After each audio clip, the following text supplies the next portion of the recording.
北京最後一餐就嚟呢間滿行記食涮羊肉。聽講咧唔嚟呢間食咧，等於冇嚟北京啊！所以今日專程過嚟做佢。滿行記，北京最高市啊呢間。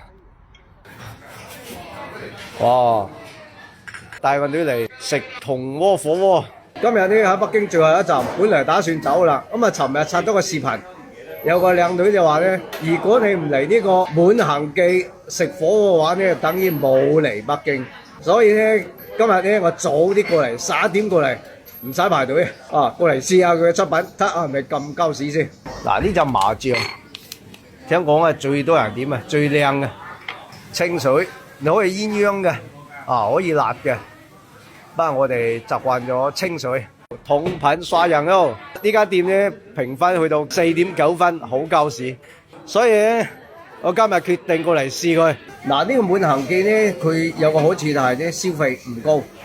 可以做到消費唔高嘅原因係因為佢有大份細份。咁你想試好多其他種嘅口味嘅話咧，咁係點細份就得㗎啦。嗱，好似呢個腐竹咁樣，聽講話好撚好食，我又試下。10幾蚊啦，細份。包生菜好似係9蚊。有一份細份。牛百葉牛肚。北京咧到處就話食牛肚靚，所以咧嚟到又試下嗰啲牛肚，睇下有幾鳩屎。細份嘅肥牛。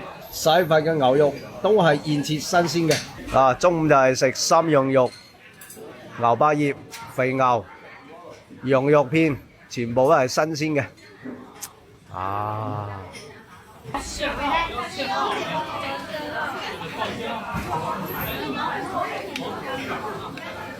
20秒啊！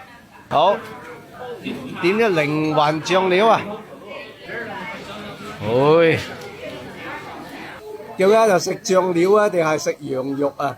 你睇，試下先。可以講咧，你完全係俾呢啲醬料咧冚晒啲味，你基本上你唔知係食緊係羊肉定係牛肉。呢就好似係隻花生醬嚟嘅，呢個醬料咧係有花生同埋芝麻一齊整嘅醬料。呢個係肥牛，我又試下點啲醬料食，睇下食唔食到牛肉味先。呢肉呢個係新鮮嘅，但係咧，呢係醬料冚晒，所以嚟到就食呢，你千祈唔好點多，因為而家食啲醬料食得多，你自然會滯嘅。啲人講變一番風味啊！如果係我哋廣東人嚟講，梗係點豉油啦，清清地咁食翻啲肉嘅原味啊！6、7、8，嗱食牛百葉7上8落，你係驚嘅10多2下咯。繼續又係點啲醬料。感覺好似食醬料一樣。牛百葉，又睇下有咩唔同先。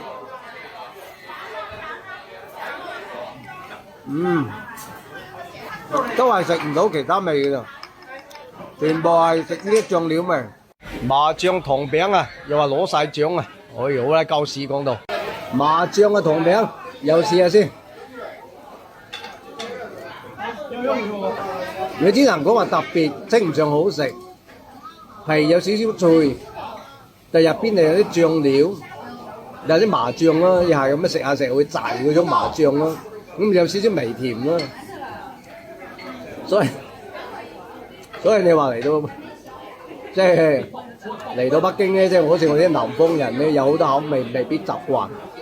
不過都嚟試下啦，話晒咁鳩屎，4.9評分喎，哇，爆晒醬！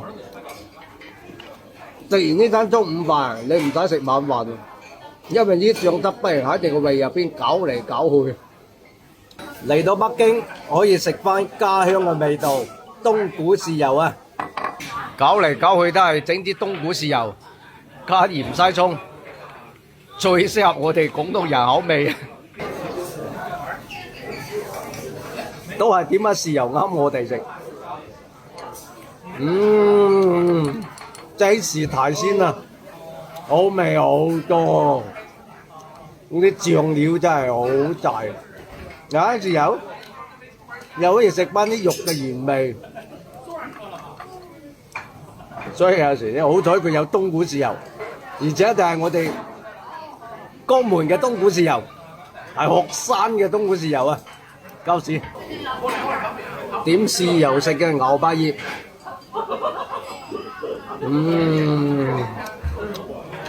鮮美好多。其實咧，佢當啲肉咧，羊肉又好，牛肉又好，牛百葉又好，我覺得唔係話特別精彩。你雖然話佢新鮮現切，但係究竟有幾新鮮咧？呢個打個問號。食落去俾唔到我種驚喜感，反而佢啲腐竹咧就幾好食啦。啊，唔貴又滑，真係好滑。正。如果嚟到滿行記又想打卡嘅話，唔好食咁多肉啊，就食個腐竹，食個青菜夠噶啦。其他啲試下過癮就係啦，有時未必啱我哋廣東人口味啊。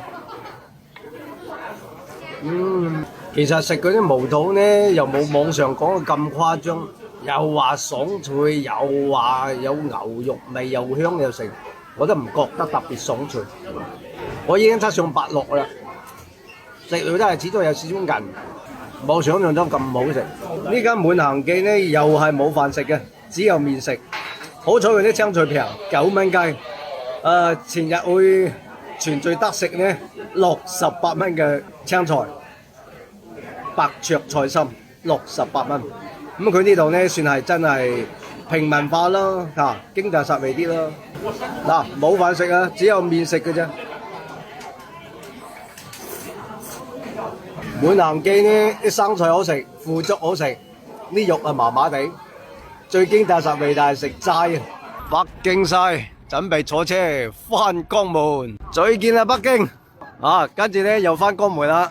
又翻去我間都會山莊繼續做廚房佬啊！使好多錢啊，所以一定要揾翻嚟先得啊！到底我哋都會山莊免費送嘅黃鱔煲仔飯有幾大煲？好多黃鱔噶，足足有5碗飯。凡係預訂食無花果浸雞就送黃鱔煲仔飯1煲，但係一定要提前預訂喎，分分鐘冇位啊！我喺都會山莊等你哋啊！